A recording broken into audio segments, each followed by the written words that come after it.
If one God exists, then all gods must exist. There is exactly the same amount of evidence for every one of them.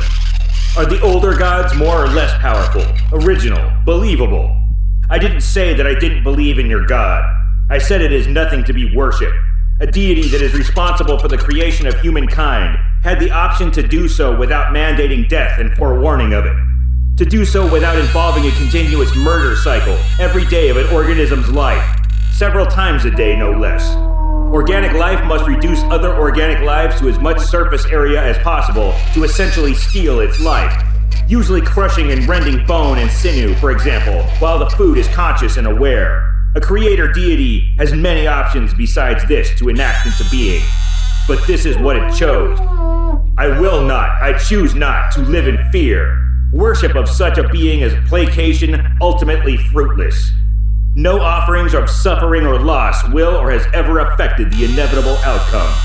A creator God that is responsible for our present conditions has chosen to invent anguish, torture, fear, pain, where none existed previously.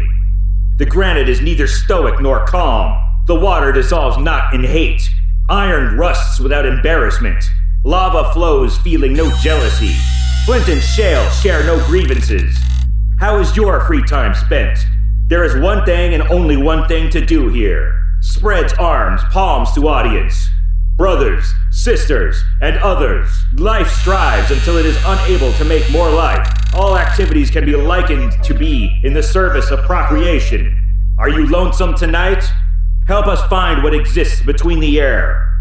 As it stands now for humankind or the mechanized, we are trapped and thus doomed whenever the universe ceases to expand into its unknown boundaries, and thus reaching its limits rushes back inwards towards itself, igniting another beginning.